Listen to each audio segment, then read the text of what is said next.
ஏதோ ஒண்ணுல நீங்க அடிமையா இருக்கலாம்.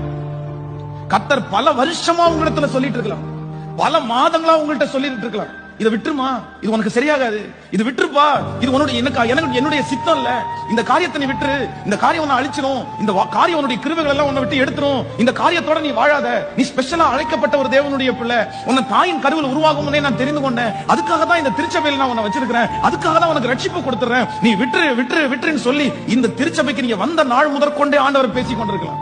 இந்த வருஷம் ஆரம்பத்திலிருந்து கர்த்தர் பேசிக் கொண்டிருக்கலாம், ஒவ்வொரு மாதமும் கர்த்தர் பேசிக் கொண்டிருக்கலாம். நீ போகிற காரியத்துல எல்லாம், செய்யற காரியத்துல எல்லாம் ஆண்டவர் தோல்வியை கொடுத்து விட சொல்லி இருக்கலாம். ஆண்டவர் உங்களுக்கு நிறைய பேரை உங்களை அவாய்ட் பண்ண சொல்லி உங்களை விடு அப்படின்னு சொல்லி இருக்கலாம். பலவிதமான முயற்சிகளை ஆண்டவர் எடுத்தும் இன்னும் விடல. என்னால அதை விட முடியல, நான் விடலன்னு வந்திருக்கிற தம்பிக்கு தங்கச்சிக்கு இன்னைக்கு சொல்ற ஆலோசனை என்ன தெரியுமா? எப்பா, டைம் மாறாகிறதுக்குள்ள, நேரம் கடந்து போகிறதுக்குள்ள, உனக்குன்னு குறிக்கப்பட்டிருக்க அந்த டைம் முடிகிறதுக்குள்ள நீ விட்டு, அந்த டைம் முடிஞ்சதற்கு பிறகு யாராலையும் அந்த நேரத்தை உன்னுடைய வாழ்க்கையில கொடுக்க முடியாது.